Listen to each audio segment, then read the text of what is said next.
Le thème d'aujourd'hui, c'est un thème qui me tient beaucoup à cœur. C'est le thème donc de la maturité spirituelle.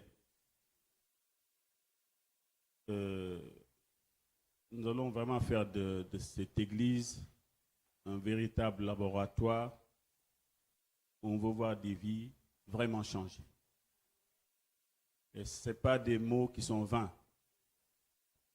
Parce que chaque être vivant est appelé à évoluer, quel qu'il soit.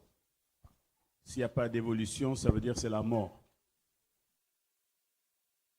Et vous savez, pour avoir vu, être passé par beaucoup d'églises, et avoir vu que pendant des années, des frères sont restés toujours au même niveau, n'arrivent pas à avancer dans leur vie, ça me fait tellement mal que je ne veux plus voir ces choses se reproduire. Je remarque que chacun d'entre nous puisse vraiment expérimenter la grâce de Dieu dans sa propre vie. Ce sera bien pour la personne, mais aussi bien pour l'Église. Parce que quand chacun de nous est fort, l'Église aussi devient forte. Amen. Et ce matin, après que le Saint-Esprit nous enseigne, que Dieu nous aide à mieux le connaître pour pouvoir avancer avec lui. C'est vraiment prière de ce matin. Nous allons ouvrir nos Bibles donc dans le livre d'Hébreux, l'Épître aux Hébreux, chapitre 5. Versets 11 à 14. Nous avons beaucoup à dire là-dessus et des choses difficiles à expliquer parce que vous êtes devenus lents à comprendre. Vous, en effet, qui depuis longtemps devriez être des maîtres, vous avez encore besoin qu'on vous enseigne les premiers rudiments des oracles de Dieu. Vous en êtes venus à avoir besoin de lait et non d'une nourriture solide. Or, quiconque en est au lait n'a pas l'expérience de la parole de justice, car il est un enfant. Mais la nourriture solide est pour les hommes faits, pour ceux dont le jugement est exercé par l'usage à discerner ce qui est bien et ce qui est mal. Amen. Ce texte est assez explicite. Bien-aimés, nous sommes des êtres spirituels, qu'on le veuille ou pas. Une fois qu'on s'est donné au Seigneur, on devient des êtres spirituels. Et tant que nous ne rentrons pas dans ce domaine spirituel, il y a des choses malheureusement que nous ne verrons jamais. Et cela, pour y entrer, il faut déjà avoir cette maturité spirituelle. Je n'ai pas dit maturité tout court, parce qu'on peut être mûr selon les hommes et ne pas être mûr selon Dieu. C'est deux choses qui sont complètement différentes. C'est pourquoi on parle de sagesse humaine et de la sagesse de Dieu. Il y a des gens qui sont très sages selon le monde et qui ne sont même pas encore à l'école. Ils ne peuvent même pas entrer dans une école maternelle de Dieu. C'est deux choses qui sont complètement différentes. Et vous allez voir que parfois nous parlons d'héritage, nous parlons de beaucoup de choses. Mais l'héritage, ce n'est pas pour les enfants. Spirituellement, pour comprendre certaines choses, pour rentrer dans certaines choses de Dieu, il faut avoir cette maturité spirituelle.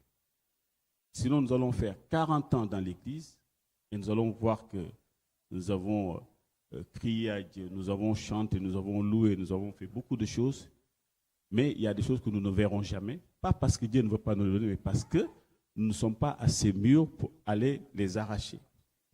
Et ça, c'est très, très important. Dieu nous a appelés, Jésus nous a appelés à être des disciples, nous n'oublions jamais. Et quand vous allez voir dans ce passage-là, il nous est dit que, ici, vous savez que donc, cet épître, on ne sait pas apparemment qui l'a écrit, l'épître aux Hébreux. C'est pourquoi donc on parle souvent de l'auteur de l'épître aux Hébreux, parce qu'on ne sait pas qui l'a écrit, d'après ce que disent donc ceux qui étudient la parole. Il y en a qui l'attribuent à Paul, d'autres disent que ce n'est pas lui, donc ils préfèrent dire l'auteur de l'épître aux Hébreux. Il dit qu'il y a beaucoup de choses qui sont difficiles à expliquer, mais parce que vous êtes devenus lents à comprendre. Lents à comprendre. Et il continue en disant qu'en effet, depuis longtemps, vous devrez être des maîtres. Et je m'arrête là. L'église, c'est pas moi je suis là devant vous, je ne suis pas le professeur et vous n'êtes pas mes élèves. Déjà. Le mot maître ici est un mot qui est très, très, très important. Vous devez être des maîtres. Quand on parle de maître, c'est une autre dimension. On ne parle pas de quelqu'un qui est là, professeur, élève, prenez des notes, et puis vous restez des élèves. Non. Jésus dit qu'il veut que nous soyons ses disciples. Il n'a pas dit que nous soyons des étudiants, ni ses élèves, des disciples. Et le disciple est appelé à être comme le maître. Et l'auteur de l'épître dit, vous devez être en effet des maîtres. Toute la vie de notre Seigneur Jésus-Christ, son passage ici-bas, c'est pour nous montrer ce que nous devons faire pour lui ressembler. Pour agir comme il a agi ici-bas. Il faut savoir que tout ce que Christ a accompli ici-bas, il l'a accompli en tant qu'homme. Homme rempli du Saint-Esprit, homme habité par l'Esprit de Dieu. Ce que nous sommes aujourd'hui. Nous n'avons même pas de prétexte pour dire, lui c'était Jésus. Non, il était là en tant qu'homme, mais rempli de Dieu, rempli du Saint-Esprit. Et ce que nous sommes aussi, nous avons l'Esprit de Dieu depuis que nous avons accepté le Seigneur. Et le Seigneur nous demande, la Bible dit, tel il est, tel nous devons être aussi. Je ne veux pas que nous restions des enfants, parce qu'il y a beaucoup de choses qui vont nous échapper. Beaucoup de choses qui vont nous échapper. Bien aimé, on ne peut pas faire fi du fait que nous devons être véritablement des êtres spirituels, selon Dieu. Arriver à cette maturité, vous devez être des maîtres. Mais il dit, vous avez encore besoin qu'on vous enseigne les premiers rudiments des oracles de Dieu. En fait, vous devez être des maîtres, mais vous êtes encore à la maternelle. En quelque sorte, il est en train de leur dire ici. Les premiers rudiments, les premières choses. Même cela, vous avez encore du mal à les comprendre. Quand est-ce que je vais rentrer dans la profondeur si déjà, avec le béaba de la vie chrétienne, on a déjà du mal? Et laissez-moi vous dire une chose, bien-aimée. Ce n'est pas l'Église qui fait le chrétien. Ce n'est pas l'Église qui fait que vous allez avoir une vie spirituelle.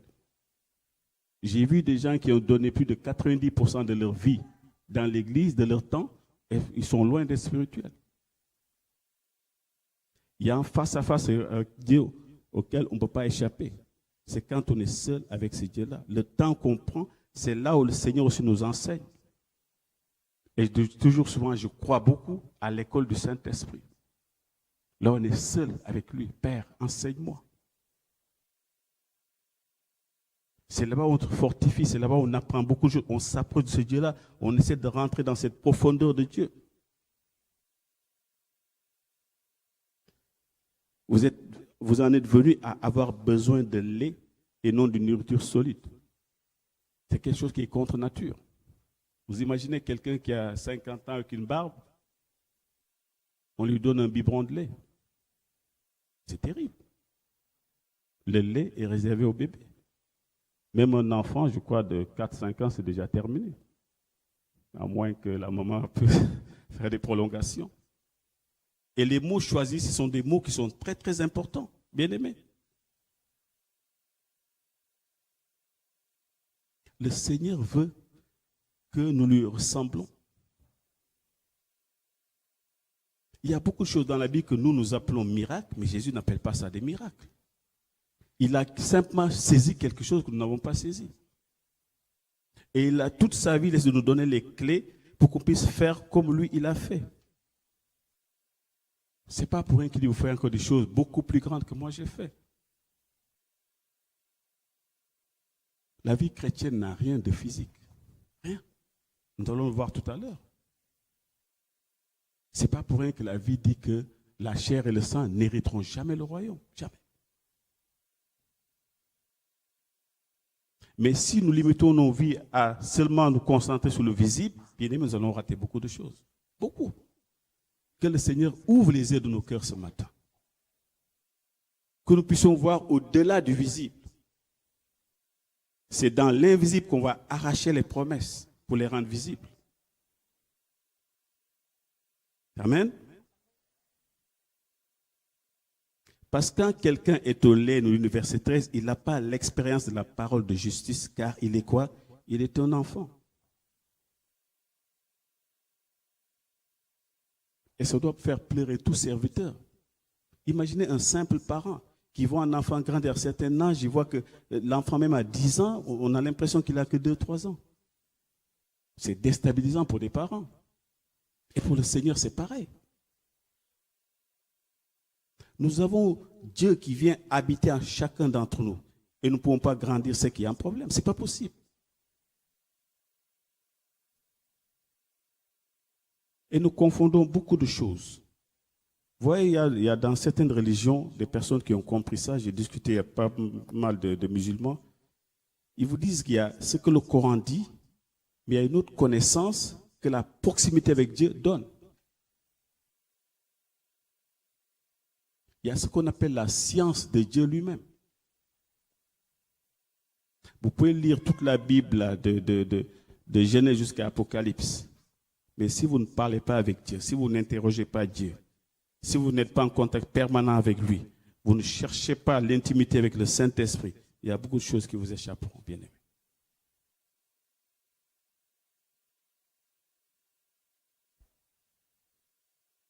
Je veux vraiment, bien aimé, que nous puissions rentrer véritablement dans les profondeurs de Dieu.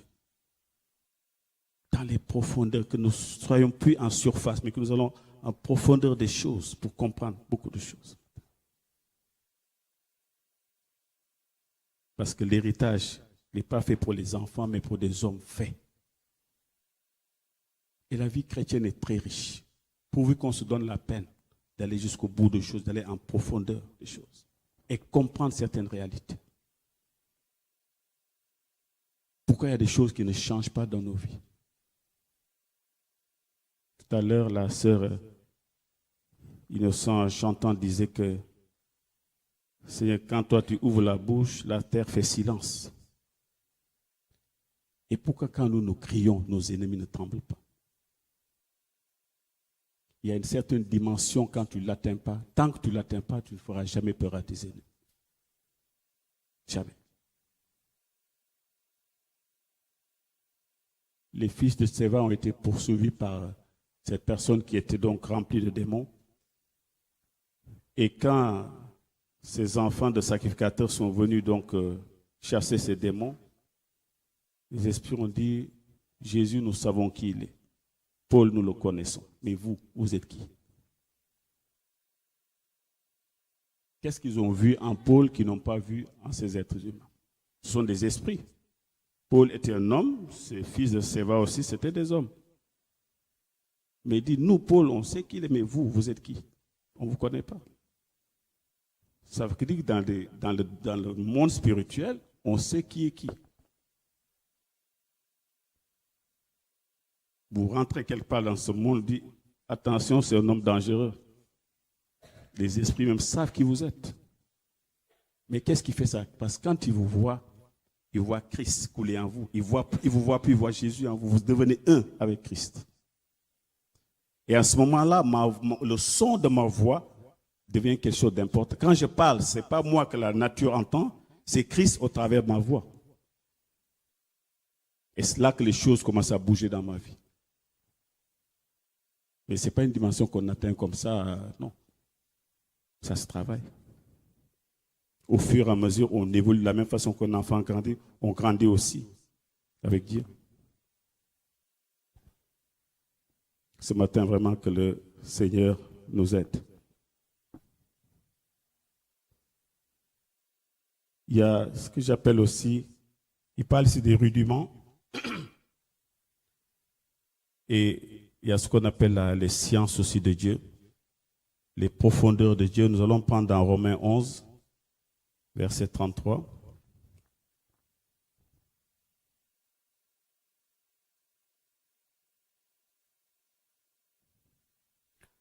Ô profondeur de la richesse, de la sagesse et de la science de Dieu, que ses jugements sont insondables et ses voies incompréhensibles. Amen. Ô profondeur. de la richesse, de la sagesse et de la science de Dieu. La science de Dieu. C'est des mots qu'on lit comme ça, on passe vite. Aux profondeurs de la richesse, de la sagesse et de la science de Dieu. Si vous regardez dans la Bible, bien-aimé, le mot profondeur revient pratiquement dans chaque livre de la Bible, vous allez voir profondeur. On parle de profondeur de la terre, profondeur de du ciel, profondeur des abîmes, profondeur même de Satan et profondeur de Dieu. Vous n'avez pas remarqué toutes les bonnes choses, les choses glorieuses, il faut toujours aller les chercher, elles sont en profondeur. L'or ne se trouve pas comme ça, on parle des chercheurs d'or, des chercheurs de diamants. C'est des choses qui sont cachées. Les choses les plus glorieuses sont cachées, on ne les voit pas. Il faut aller les chercher. On ne parle pas de chercheurs de sable, le sable, on le trouve partout. Des cailloux, on en trouve partout. Mais les choses précieuses, il faut aller les chercher. Pour trouver du pétrole, il faut forer profondément pour que le pétrole jaillisse. Ça veut dire beaucoup de choses. On parle des profondeurs de Dieu. Profond. Donc pour le trouver, aller cette profond, aller en contact permanent, aller puiser dans ce qui est de plus profond en Dieu lui-même. Et ça demande beaucoup de travail au niveau de la méditation. Ça demande de la recherche. Profondeur de Dieu. Toutes les choses glorieuses sont très profondes. Vous imaginez l'or, les gens peuvent faire des années chercher une petite pépite. Ou le diamant, une petite pierre. Pendant des années, ils cherchent, ils creusent. Les roches sont en train de casser, les roches sont en train de creuser partout. Ça peut faire 5 ans. Mais le jour où vous trouvez une bonne pierre, diamant, vous oubliez toute cette peine. Parfois, une petite pierre comme ça, des millions d'euros. Vous imaginez? Est-ce que vous allez encore vous souvenir que ça fait 10 ans que vous êtes en train de creuser, c'est terminé? Vous pouvez laisser tout le matériel et vendre, même tout ce qui reste, je vous vends tout, prenez tout, je m'en vais, moi, j'ai assez cher. Et c'est ça qui est magnifique avec Dieu. Bien, quand on dit Dieu se laisse trouver, celui qui le cherche véritablement, on dit que celui qui le cherche, ce n'est pas seulement je viens, je le trouve, non. Il se laisse trouver, mais tout est question de désir. On confond beaucoup de choses. Il y a 2 mots qu'on confond. Quand quelqu'un dit je désire quelque chose et je souhaite quelque chose, ça n'a rien à voir. Oh Jean, je souhaite que tu réussisses, je souhaite... Mais quand je désire, bien aimé, c'est autre chose. On sait ce que c'est, le désir. C'est pourquoi Dieu dit le désir de ton cœur. Quand un cœur désire quelque chose, mes amis, personne ne peut lui résister. Il faut avoir un homme là qui veut une femme, là, le gars, on le repousse à chaque fois, il insiste. On a vu des couples comme ça, jamais on n'aurait cru qu'ils allaient se former. La sœur dit, il ne faut pas me fatiguer. Ce ne sera jamais toi, le gars, il part, il laisse 1-2 soirs, semaine, il revient encore. Il est assis, son cœur là, en train d'aspirer à quelque chose. Il y a quelque chose qui est que les gens, même qui n'ont pas Dieu, connaissent. Vous attirez véritablement ce que vous désirez. Quelqu'un qui désire le mal, tôt ou tard, ça va arriver. Tu désires, quelles que soient donc les années, les mois que tu vas passer, si c'est vraiment le désir qui est profond en toi, il ne va jamais te quitter ce désir-là. C'est pourquoi beaucoup de projets n'aboutissent pas, parce que ce sont des simples souhaits. Le souhait passe vite. Là, je souhaite déjà, ce n'est pas la même puissance. Quand on dit désir, il y a quelque chose qui vient du fond du cœur, qu'on désire, et que rien ne peut nous arrêter. Et c'est ça qui est la différence. La vie chrétienne est faite d'efforts. Il ne faut pas qu'on se leurre en tout. Il faut des efforts. Pensez toujours à la quête d'or, de diamants. Pensez à cette recherche-là. Ça met du temps. Des jours et des jours, c'est physique. On creuse, c'est pas bon, on laisse tomber, on se déplace, on creuse, on déplace des roches. C'est fatigant. Mais quand on trouve la bonne pépite, la bonne pierre, c'est terminé. Les choses précieuses sont dans la profondeur. Et parce que quand vous êtes là, vous cherchez cette profondeur de Dieu, vous êtes en train de dire à Dieu, Seigneur, je te veux. Je veux véritablement te connaître. Et quand vous avez cette profondeur, vous détenez la clé de toute chose. Rien ne peut plus vous résister. Les choses qui étaient compliquées, ça devient clair. Vous avez des explications qui vous échappaient depuis longtemps. Rien dans votre vie ne vous échappe. Vous commencez à comprendre les signes. Vous commencez à les maîtriser. Quand quelqu'un commence à vous parler, vous commencez à discerner tout ce qui ne va pas. Vous perdez moins de temps. Ce sont des choses qui sont extrêmement importantes. On commence à saisir, à comprendre, à voir. Nos yeux s'ouvrent. On commence à comprendre les réalités du monde spirituel. On commence à comparer beaucoup de choses. Et on commence à accepter. Il y a certains passages dans la Bible où on n'aime pas trop les lire parce que c'est trop compliqué, on les zappe. Quand je commençais la Bible, là, quand j'étais dans Lévitique, là, j'ai dû lire les premiers chapitres. J'ai basculé. Parce que il y avait du sang partout, des sacrifices, des trucs, donc je ne sais pas. Mais après, quand on lit, on comprend beaucoup de choses. Quand j'ai lu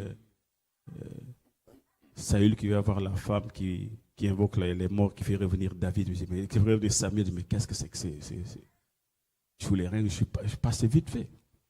Mais après, j'ai commencé à comprendre. Et c'est un passage que j'ai relu il n'y a pas longtemps. Ce qui m'a frappé, c'est que cette dame a vu Samuel que Saül ne l'a pas vu. Parce que Saül dit, qu'est-ce qui se passe? Il dit, c'est Samuel. Il commence à dire, décris-moi qui tu vois. Il dit, c'est un vieux qui vient avec un manteau. Tout de suite, Saül a dit que c'était Samuel. Donc, ça veut dire que Samuel ne voyait pas ce que la dame voyait. Pourtant, la dame aussi a des yeux comme Samuel. Qu'est-ce qui s'est passé? Comme Saül. Pourquoi Saül ne voit pas que la dame voit?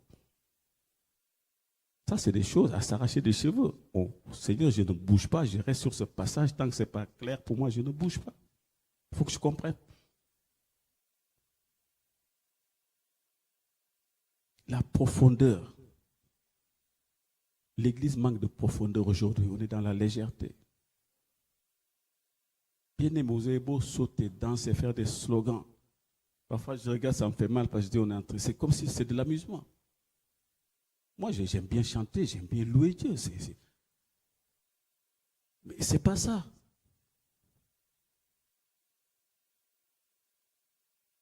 Les personnes sont dans la Bible, dit, vous devez être des maîtres. Je ne suis pas là pour vous enseigner, je suis là pour faire ressembler à Christ. C'est ça qui est important. Je n'ai pas cette capacité de vous enseigner. Le Saint-Esprit vous enseigne. Je suis là juste pour vous présenter ce que Dieu a mis dans mon cœur. Mais que le Seigneur vous enseigne. C'est le plus important. Prenez du temps dans la maison. Mettez-vous face à ce Dieu-là. Parlez-lui.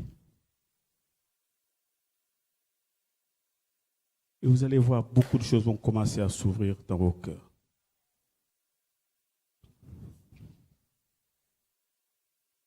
L'enseignement de l'esprit. En Corinthiens, chapitre 2, versets 13 à 16, nous parle ici de langage spirituel. Et nous en parlons, non avec des discours qu'enseigne la sagesse humaine, mais avec ceux qu'enseigne l'esprit, employant un langage spirituel pour les choses spirituelles. Amen. On va s'arrêter là, puis tu vas continuer après. Et nous en parlons non avec des discours qu'enseigne la sagesse humaine. Il y a une sagesse humaine. Mais avec ce qu'enseigne l'esprit. L'esprit enseigne. Il y a la sagesse humaine, il y a l'enseignement de l'esprit. On n'a pas dit l'enseignement du pasteur, ni l'enseignement de l'évangéliste, l'enseignement de l'esprit. Ça veut dire que le Saint-Esprit enseigne. Mais comment il enseigne? Est-ce que moi je suis assis sur les bancs de l'école du Saint-Esprit? Je vous disais tout à l'heure, il y a une école aussi du Saint-Esprit. Et faites-vous cette prière que je me suis faite lors de ma conversion. J'ai toujours demandé à Dieu Même s'il y a des choses que je ne comprends pas, Seigneur, tant que ça vient de toi, je les accepte. Je ne conteste pas. Et peut-être je vais comprendre après. Vous allez voir dans des choses dans l'église parfois qui peuvent vous choquer à prime abord parce que j'étais peut-être dans une église où ces choses ne se faisaient pas. Ce qui est important, c'est est-ce que ça vient de Dieu ou pas? C'est la vraie question que je dois me poser. Je peux voir un pasteur Jean en train de rouler par terre, les gens sont délivrés. Je dis, mais qu'est-ce qu'il est en train de faire là? Ça, ce n'est pas de Dieu, ça c'est la sorcellerie, je ne sais quoi. Je n'ai pas demandé à Dieu ce qui se passe. La Bible a dit que Jésus a fait des choses tellement qui sont nombreuses, même un livre ne peut pas les contenir. C'est l'apôtre Jean qui nous dit ça, mais on ne connaît pas ces choses-là. Donc c'est important d'être vraiment spirituel et de comprendre ces choses-là.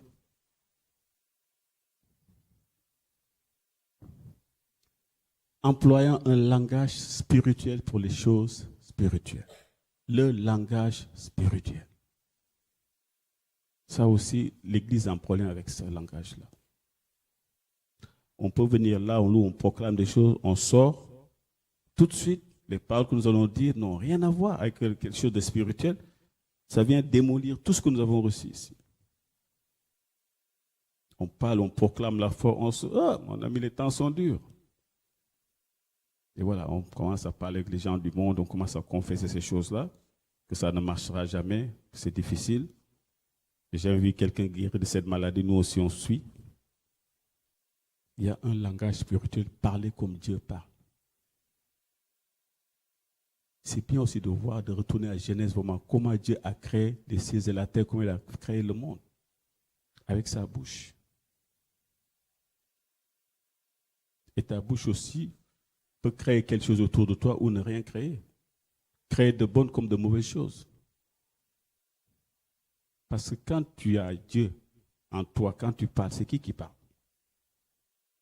Si tu parles comme Dieu parle, l'environnement, l'atmosphère va entendre parce que ta voix devient celle de Dieu. Mais si tu dis des choses que Dieu ne dit pas, ce n'est pas Dieu qui parle, c'est toi qui parles. Et la nature ni la création ne va t'obéir.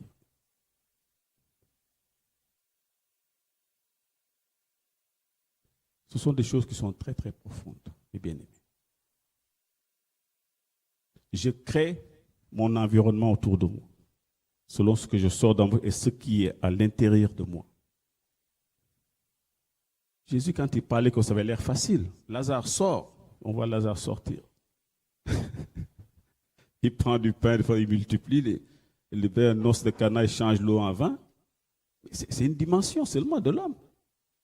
C'est une certaine dimension. Il n'y a rien de. Pour nous, c'est quelque chose de miraculeux. Mais quand on a Christ en soi, on dit que toute la plénitude qui était en Christ, c'est cette plénitude qui est en nous. Ça peut impressionner les païens, mais ça ne doit pas nous impressionner. Ça peut impressionner les païens, mais nous, ça ne doit pas nous impressionner parce que nous avons Dieu en nous, Christ véritablement en nous. Et quand tu n'as pas cette maturité, frère, le diable va s'amuser avec toi, je t'assure. Il va te tourner dans le ridicule. Pas possible parce qu'il voit que tu ne maîtrises pas. Il y a longtemps que la peur m'a quitté. Je ne peux pas avoir Christ dans ma vie et avoir peur du lendemain, alors que ma Bible me dit que le lendemain, Christ s'en occupe. Je gère aujourd'hui, le lendemain, ce n'est pas mon problème. Être dans l'église, ce n'est pas un privilège. C'est vivre la vie de Christ qui est un privilège. Ce n'est pas je viens à l'église tous les jours, ah non, le frère, il est fidèle. Fidèle en quoi? Parce que du lundi au dimanche, c'est toi qui ouvre et qui ferme l'église. C'est pas ce que Dieu regarde. Je peux faire ça et puis quand je sors, je suis une autre personne. C'est comme ça qu'on fatigue les gens. Ah, le frère, il est fidèle. Non, il est toujours là. Mais c'est la fidélité de Dieu qu'on cherche d'abord. Je peux être là pour que le pasteur puisse dire, bah, le pasteur ne me connaît pas, il va dire il est fidèle parce qu'il est toujours là, il est présent. OK? Mais après, Dieu seul sait qui est véritablement fidèle à lui.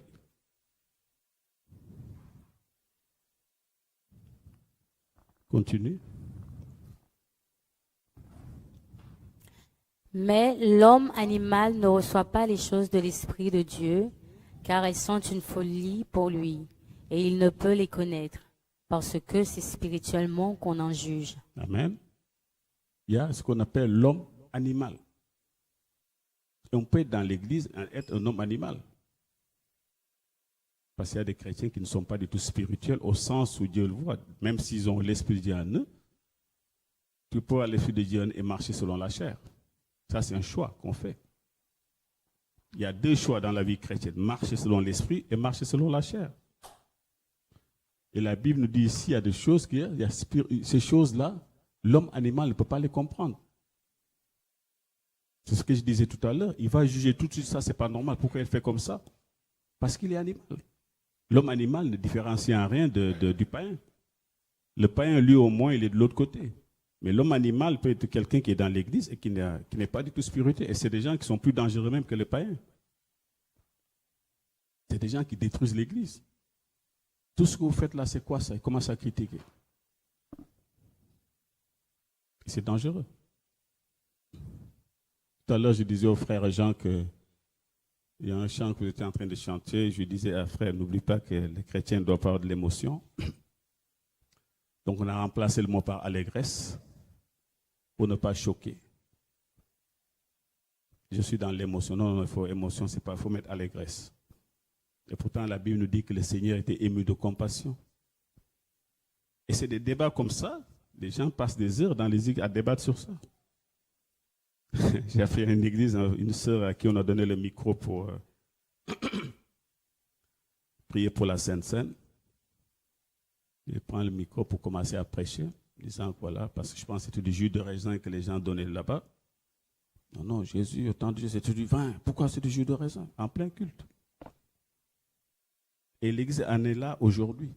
À savoir s'il faut boire du jus de raisin ou du vin, s'il faut que la femme vienne avec le voile ou pas dans l'église. Et c'est ce débat-là qu'il y a des églises. C'est tous les dimanches, c'est ça. Pendant que les gens n'avancent pas, les gens sont en train de mourir, on est dans ce débat-là. Le chrétien ne peut pas avoir d'émotion. Mais le chrétien, c'est un animal.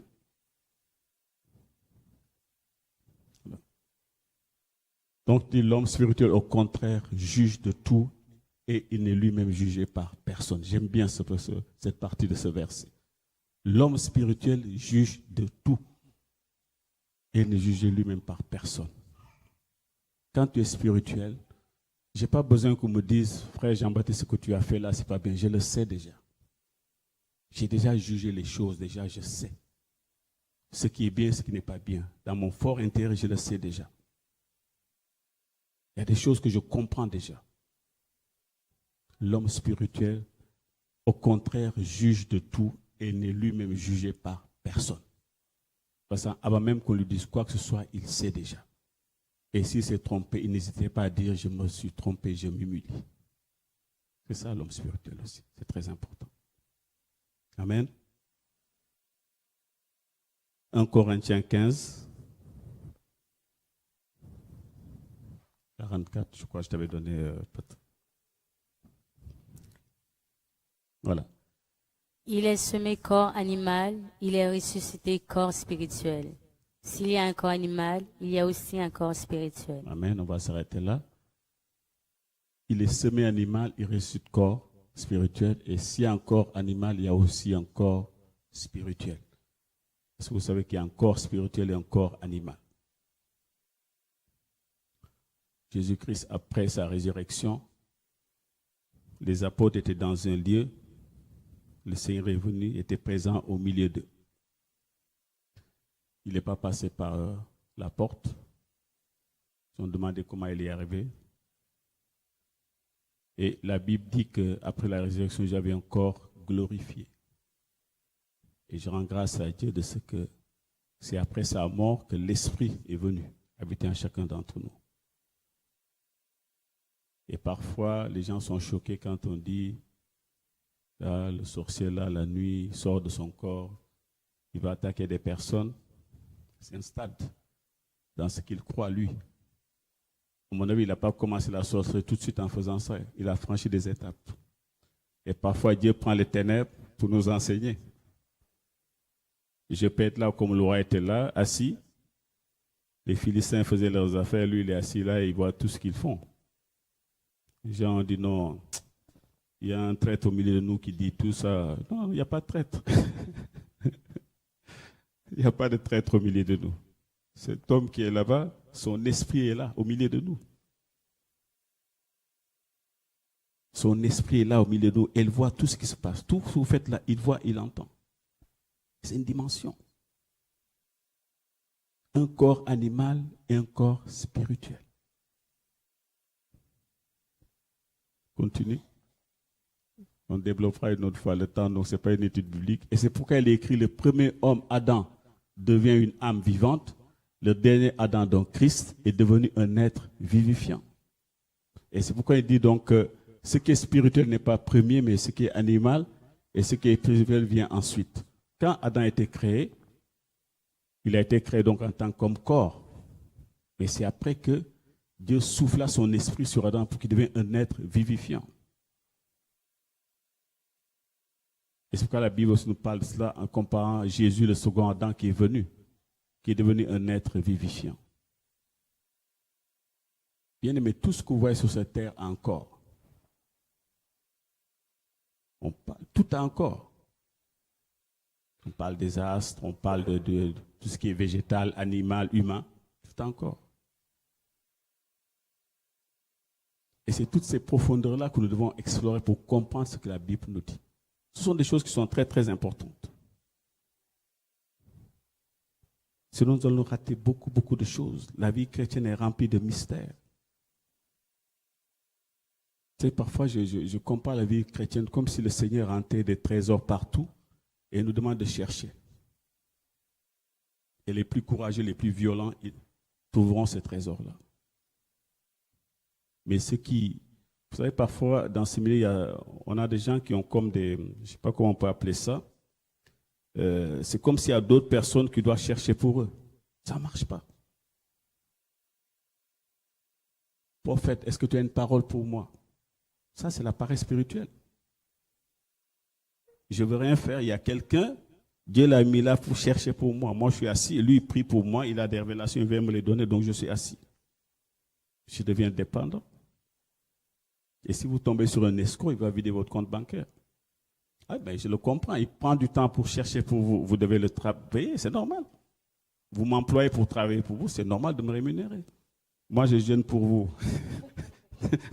3 jours secs pour trouver la solution. Après, je vous la donne. Derrière, il faut qu'il y ait quelque chose. Je lisais un truc qu'on m'a envoyé sur WhatsApp, ça m'a fait rire. Une sœur qui appelle un pasteur.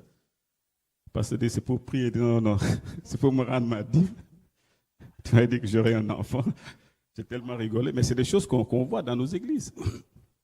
Offrande pour avoir un enfant. Vous imaginez? Il y a gens, on a raté quelque chose. C'est terrible. 1 Pierre, donc, chapitre 2, verset 2. Après, on va passer aux Galates. Dans ce passage, il nous dit, désirez comme des enfants nouveau-nés le lait spirituel et pur, afin que par lui vous croissiez pour le salut. Si vous avez goûté que le Seigneur est bon, reviens sur la première partie. Désirez comme des enfants nouveau-nés. Vous savez, quand un enfant, un bébé a faim, lui, il n'a que les cris, il ne faut pas parler. Il crie. Tant que vous ne levez pas pour lui donner le sein ou le biberon, il ne va pas se calmer. Et vous voyez encore ici, il n'a pas de souhaiter. Le mot désirer revient encore. Désirer. Comme des enfants, quand un enfant a faim, il désire. C'est la seule façon de se nourrir. Il n'a que le lait. Et vous, la Bible fait la comprendre de désirer le lait spirituel. Pour que nous passions du cap d'enfant au cap d'adulte, il faut boire le lait spirituel. Parce que si nous ne buvons pas ce lait spirituel et que nous restons des enfants, il y a beaucoup de choses qui vont nous échapper. Et nous allons passer donc passer de cette partie-là à Galates 4, où on voit l'important de si nous restons toujours enfants, il y a beaucoup de choses qui vont nous échapper. Si nous ne buvons pas ce lait spirituel, parce que la Bible, afin de croître, un bébé pour croître a besoin de se nourrir de lait. Donc pour nous, il faut passer du cap d'enfant au cap d'adulte spirituel, il faut ce lait qui est spirituel. S'il n'y a pas ce lait spirituel bien-aimé, nous allons nous fatiguer. Nous allons encore rester. Tout à l'heure dans Hébreux, vous avez vu, c'était le lait simple, ce n'était pas le lait spirituel. Là, on a parlé de nourriture solide. La Bible dit encore, vous étiez encore au lait. Là, vous devez passer à la nourriture solide. Mais là, on parle du lait spirituel. Et sans ce lait, on reste enfant. Et si on reste enfant, c'est quelqu'un d'autre qui va gérer pour nous. Amen. Or, aussi longtemps que l'héritier est enfant, je dis qu'il ne diffère en rien d'un esclave. Vous avez entendu? C'est un héritier. Il hérite. Quand on est héritier, je ne pense pas que ce soit un esclave. On est héritier d'un roi, même de quelqu'un, d'un être humain simple, on est héritier. Mais on dit aussi longtemps que l'héritier est un enfant, c'est comme un esclave, c'est pareil. C'est triste, c'est ce que nous sommes. La Bible dit que nous sommes héritiers et co-héritiers avec Christ. Mais il dit aussi longtemps, même en étant héritiers, si nous restons des enfants, nous différons en rien d'un esclave. C'est terrible. C'est pas faux quand on nous dit que nous sommes héritiers et co-héritiers avec Christ. Ok, il est où l'héritage? Non, tu ne peux pas parce que comme tu es encore un enfant, tu es comme encore un esclave, quelqu'un qui est dépendant. Et c'est ça qui est terrible. Et il le démontre, il continue en disant que, quoi qu'il soit le maître de tout, vous voyez, il est maître, tout lui appartient, mais comme il est un enfant, il reste encore esclave. Il n'est plus maître, mais au lieu d'être maître de ses biens, il est esclave. Et pourtant, il est héritier. C'est ce que nous sommes en tant qu'enfants de Dieu. Dieu nous a tout légué. Mais ceux qui restent des enfants, jamais ils vont s'approcher de cet héritage. Et c'est triste. Ce n'est pas qu'il n'y a pas d'héritage, mais je ne peux pas y accéder puisque je ne suis pas assez mature pour accéder à cet héritage-là. Et c'est le cas de beaucoup d'entre nous sans le savoir. On n'arrive pas à attraper ces choses-là parce qu'on reste encore enfant. Et c'est là parfois on commence à accuser le diable. Parce que le diable sait que tu es enfant. Il sait que ces choses-là sont pour toi. Mais tu ne connais pas le chemin pour y accéder et il te fatigue. Quand quelqu'un passe du cap d'enfant au cap d'adulte, il n'a plus ces problèmes-là. Il n'a même pas le temps d'accuser le diable. Il va et prend ce qui lui revient. Et le diable sait que tu sais. Et c'est là où les choses commencent à changer. Continue. Mais vous avez vu, il est sous des tuteurs et des administrateurs jusqu'au temps marqué par le Père. Il est encore sous du tuteur, des gens qui gèrent sa vie comme ça. Et ce que je disais tout à l'heure, il ne gère rien lui-même, c'est d'autres personnes qui gèrent pour lui. Et il ne peut pas y accéder. Et c'est ça qui est terrible. Parce que quand on sent un mineur et quelqu'un qui gère, on peut comprendre. Mais là, on parle de quelqu'un qui devait prendre ces choses-là, mais il est comme encore un mineur ou un esclave. Il n'a pas accès parce qu'il faut que ce soit quelqu'un qui gère pour lui. Et parfois, ce quelqu'un-là, ça peut être tout simplement le diable qui se met là en face de toi et dit là, tu ne passeras pas. Tu ne peux pas prendre cet héritage parce que tu n'es pas assez mûr pour le prendre. Et c'est là où c'est vraiment dommage. Et je veux que chacun d'entre nous puisse trouver cette voie-là qui l'amène à prendre son héritage, prendre ce qui lui est dû, comprendre les réalités spirituelles. Et ce sont des choses qui sont excellentes. Il faut que nous puissions comprendre cela. La Bible nous dit souvent de louer Dieu de tout notre cœur par des cantiques spirituels. Aujourd'hui, rare dans nos églises, je vois des cantiques spirituels. Un cantique nouveau, ça n'existe pas. Et vous savez que sous l'inspiration, je peux commencer à chanter comme ça. Un chant qui vient de nulle part.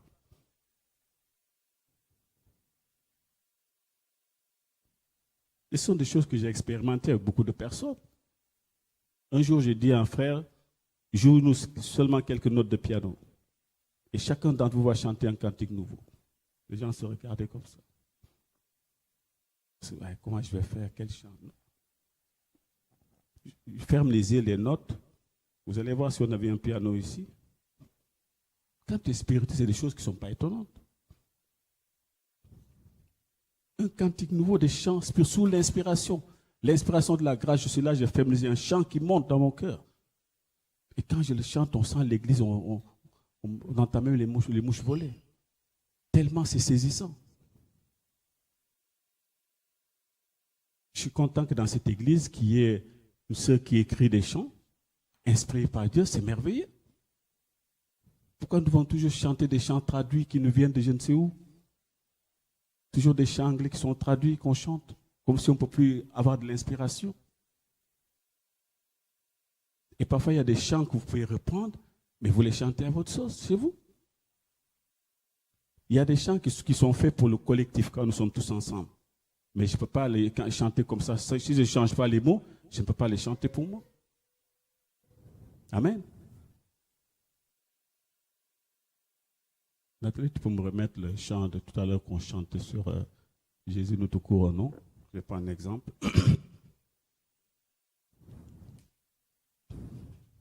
Juste les paroles. Voilà. Imaginez, vous êtes chez vous, à la maison. Jésus, nous te couronnons. Tu es seul dans ta chambre. Nous te couronnons. Tu peux dire Jésus, je te couronne. Parce que tu ne dis pas Seigneur, nous te bénissons quand tu es seul dans ta maison. Tu dis Seigneur, je te bénis, non? C'est pareil. Jésus, nous te couronnons. Tu es seul. Tu peux prendre ce chant-là, mettre tes propres mots, garder la mélodie, commencer à mettre tes propres mots. Et c'est comme ça qu'on commence. Petit à petit, tu peux garder même les paroles. À un moment, tu gardes juste la mélodie, tu mets tes propres paroles. Et à un moment, il y a d'autres mots qui viennent. Et c'est comme ça qu'on s'exerce à chanter. Et c'est comme ça, petit à petit, on commence à avoir des mots. Parce que vous savez, quand nous sommes francs, quand nous prions, nous répétons ce que nous avons entendu depuis des années. Ça, personne ne peut y échapper.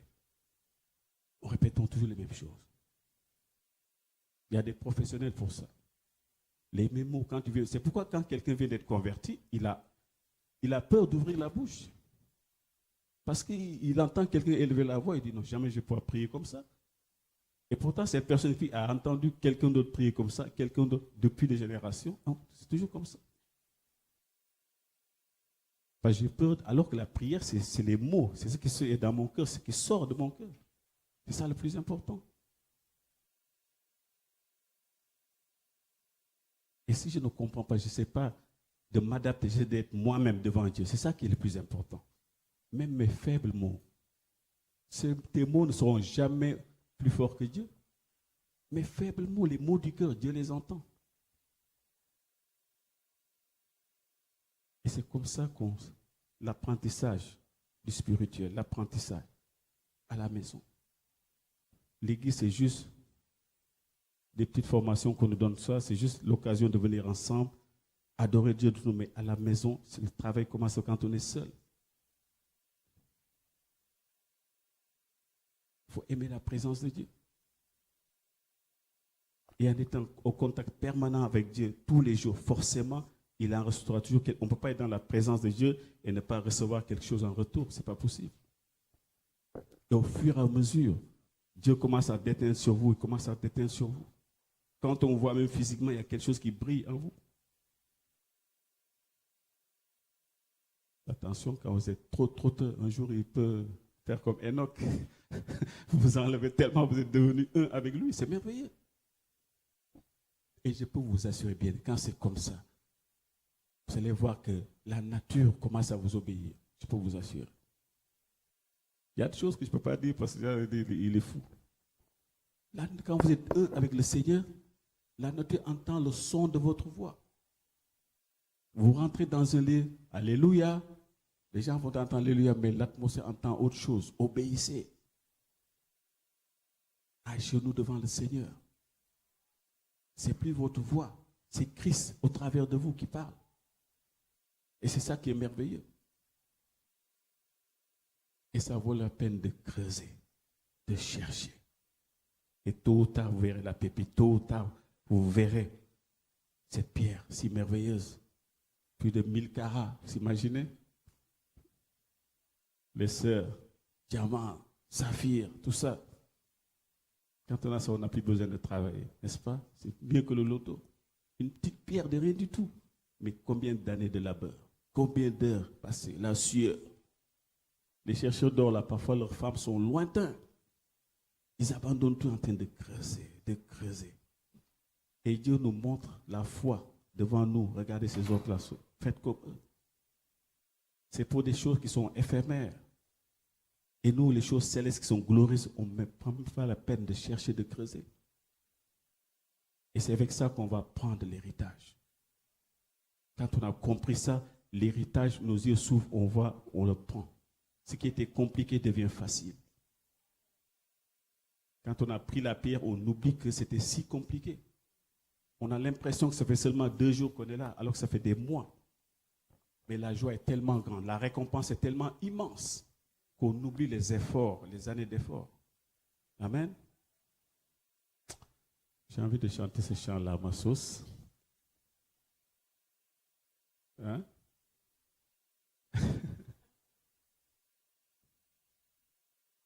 Jésus, je veux te couronner, je te proclame roi, présent ici avec moi. Je t'élève par ma louange, je t'adore et je t'exalte. Viens établir ton trône éternel. Par mes louanges, je crie à toi. Viens Jésus, prends ma vie pour toi. Par mes louanges, je crie à toi. Viens Jésus, change ma vie en tout. Par mes louanges, je t'invite. Viens Jésus, prends ma vie pour toi. Viens Jésus, prends ma vie pour toi. Alléluia. Bien-aimés, nous pouvons aussi, la Bible nous dit aussi de faire des chants spirituels, des cantiques, et je vous invite aussi, vous qui êtes baptisés dans le Saint-Esprit. Beaucoup parlent en langue, parfois ils ne chantent pas en langue. Et c'est quelque chose qui est très très important. Vous pouvez le faire aussi chez vous. Chantez. Et vous allez voir que ce n'est pas si compliqué que ça. Exercez-vous parfois seulement avec vos propres mots, des mots que vous n'avez jamais vus dans un seul chant. Vous allez voir, ouvrez seulement vos bouches. Je peux vous assurer, vous allez venir ici, vous allez être de véritables chanteurs de l'Éternel.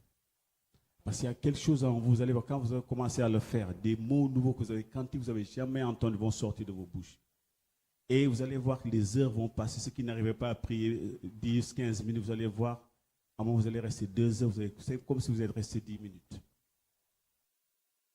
Et c'est quelque chose de formidable. Il y a un héritage à prendre. Il est précieux pour chacun d'entre vous. Bien-aimé, Dieu vous aime. Je peux vous assurer qu'il y a des gens qui entendent des choses ici que beaucoup aimeraient entendre. Je sais que votre pasteur aime la profondeur. Imitez-le. Ne restez pas en surface des choses. La surface, il n'y a rien. Il n'y a rien en surface. Les bons poissons, c'est pas sur les rivages qu'on les attrape. Il faut aller en profondeur là. Là, on ne peut pas aller en nageant. Il faut un bateau. C'est là où il y a des gros poissons. Pareil, aimez la profondeur. Ça vaut la peine de se fatiguer.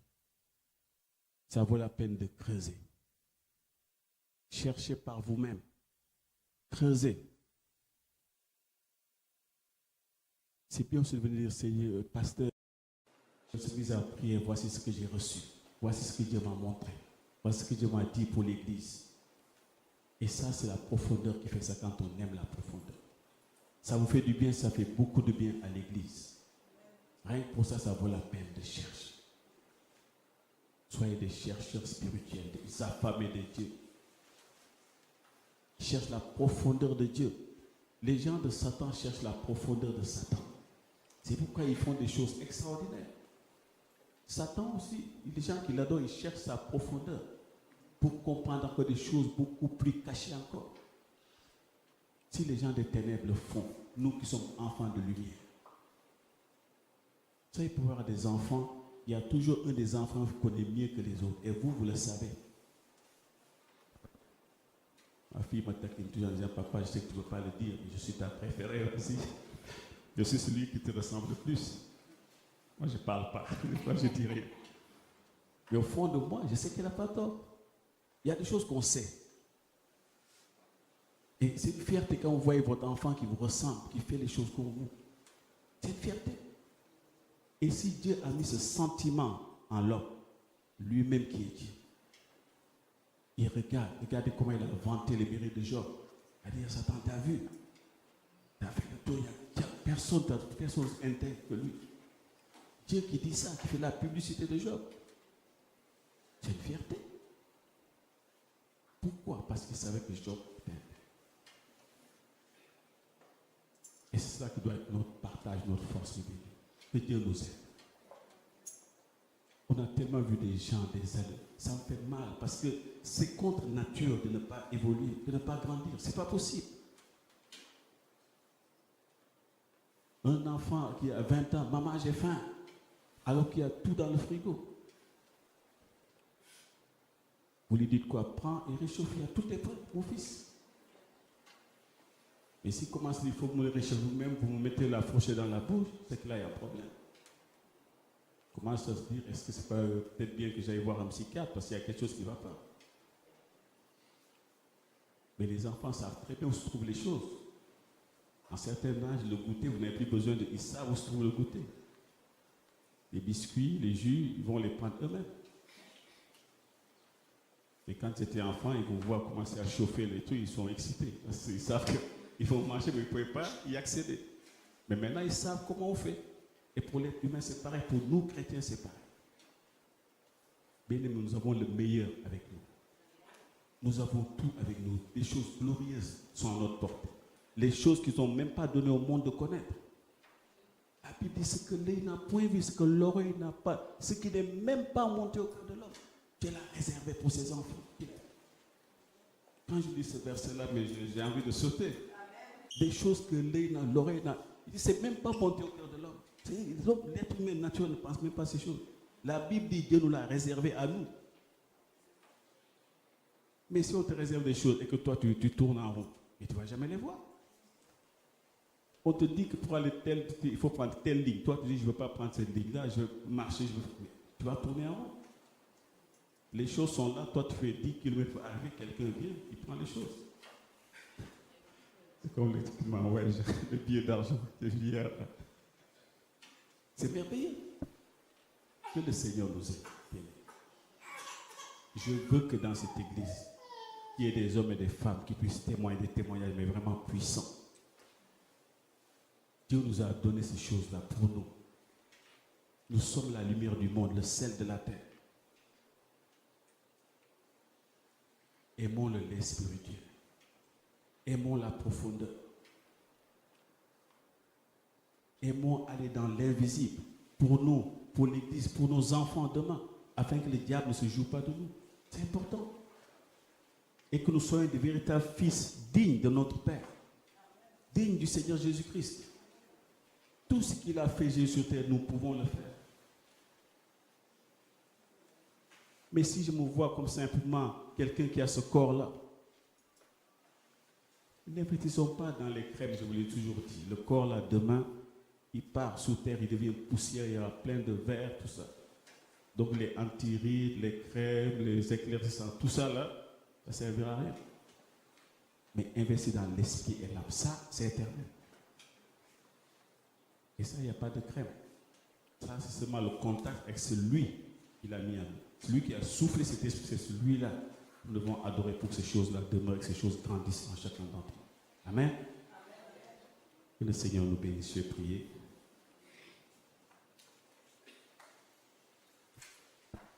Éternel, je te rends grâce, je te bénis encore ce matin, je te loue de tout mon cœur. Père, alors que ce monde est de plus en plus dans les ténèbres, nous avons besoin que la lumière que tu as mise en chacun d'entre nous puisse briller, afin que nous puissions l'éclairer. Ma prière ce matin, Seigneur, est que vraiment, tu ouvres les yeux de nos cœurs. Que tu nous aides à aimer la profondeur. Que tu nous aides à te connaître en profondeur, Seigneur, dans la véritable intimité. Afin que ce que Christ a manifesté ici-bas, nous puissions le manifester parce que Christ te connaissait véritablement. Il disait que lui et toi, vous êtes faits un. Et ce matin, nous pouvons aussi confesser que toi et nous, nous faisons un, Seigneur. Et je te bénis, Père. Merci pour ton troupeau qui est là, Seigneur, ce matin. Je te prie de te saisir de chacun d'eux. Que tu puisses vraiment élargir leur champ spirituel. Afin qu'au son de leur voix, Père éternel, que la création puisse obéir comme elle t'a obéi. Parce que désormais, toi et nous, nous faisons un. Je te prie, Seigneur, que nous puissions considérer à nouveau notre position en toi. Afin que nous savons, Seigneur, nous ne faisons plus qu'un. Donne-nous cette audace, Seigneur, afin que nos prières ne soient plus seulement des proclamations, mais des paroles qui transforment la mort en vie. Des paroles qui guérissent. Des paroles qui puissent se saisir d'un héritage. Père, je te prie ce matin. Oh Jésus-Christ de Nazareth, sors-nous de la médiocrité, Seigneur mon Dieu. Nous voulons être dans ton excellence à toi. Créé, Seigneur mon Dieu, Père, Christ nous a montré la voie sur terre.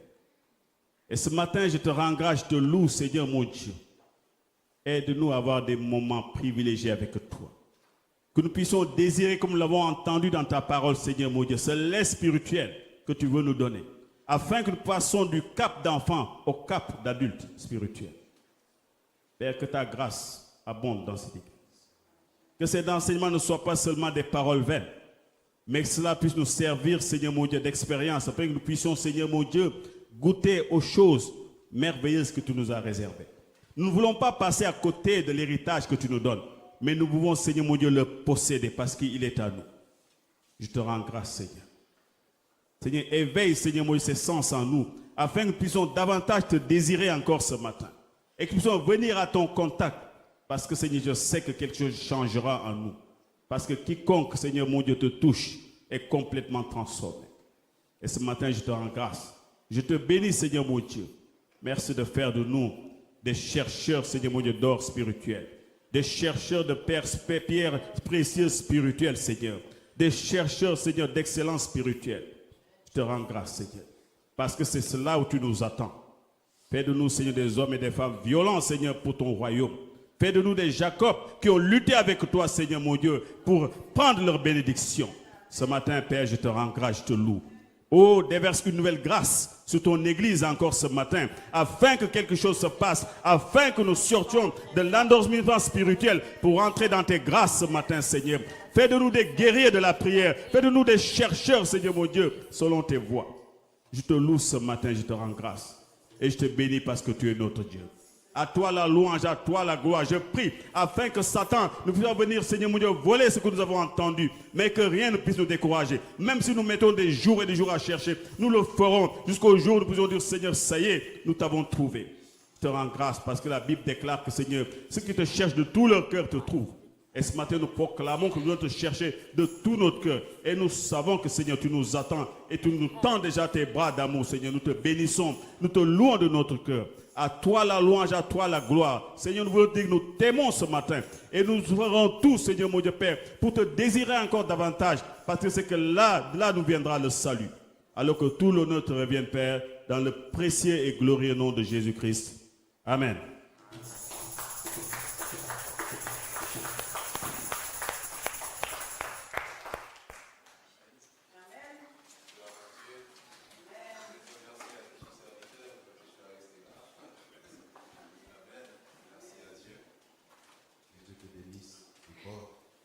C'est la suite du message. Je dirais un peu, dimanche dernier, approche-toi la parole, vous connaîtrez la vérité vous rendra libre. Ce n'est pas une question d'élimination. condamnation de là où tu viens. Jésus a dit, quel que soit là, il dit qu'il connaîtra la vérité. Cette vérité va te libérer. C'est-à-dire que vous êtes capable. Accroche-toi à la parole de Dieu, médite-la jour et nuit, et c'est là que tu auras du succès. Qu'elle ne s'éloigne pas de ta bouche. C'était ça dimanche. C'est-à-dire que là, on n'a pas. Dimanche dernier, je n'ai pas prié avec les gens, il n'a pas prié. Il y a devant, c'est à toi. Tu es capable aussi. Le Saint-Esprit est en toi. Accroche-toi à la parole de Dieu, qu'elle ne s'éloigne pas de toi ce que tu as entendu encore aujourd'hui. Il y aura encore une suite ce dimanche. Dieu est en train d'amener l'Église dans une autre encore dimension. Là, il a pris des passages concernant la résurrection. Quand j'ai prêché sur le message, ne crains pas, comme Nathalie l'a dit, je ne suis pas resté sur ça. Vous êtes semé corps animal, vous êtes ressuscité corps spirituel. Je me suis dit, si je rentre en profondeur là, je vais les perdre. Je vais vous dire quelque chose. La Bible dit, c'est au moment que je crois que Jésus est mort sur la croix, je crois qu'il y a eu des morts qui sont ressuscités avec lui. Ça fait combien de temps qu'ils étaient morts? On ne sait pas. Quand on mène quelqu'un, on enterre quelqu'un, au bout d'un an, si vous revenez, il y a quoi? Hein? Avec quel corps ils sont revenus? Nous sommes morts avec lui, nous sommes ressuscités avec lui. Il y en a qui me disent, mais je ne vais pas rentrer beaucoup dans cette profondeur-là. Il y a une nouvelle race sur la terre. Une nouvelle race. Vous savez, beaucoup des choses que les sorciers font, ça m'a étonné une fois, ils m'ont dit, mais vous savez, c'est Jésus qui a fait ça avant. Il a ressuscité Lazare. Mais nous aussi, on ressuscite, on a étudié ça, on ressuscite les morts. Oui. Parce que Dieu le Père. Amen. Gloire à Dieu. Que Dieu vous bénisse. Amen. Vous avez vu, il a été difficile de vous arrêter. Hein? Ça, ce n'est que le début. Imaginez dans votre chambre. Il n'y a pas de montre, vous pouvez faire. Rester des heures et des heures. Amen.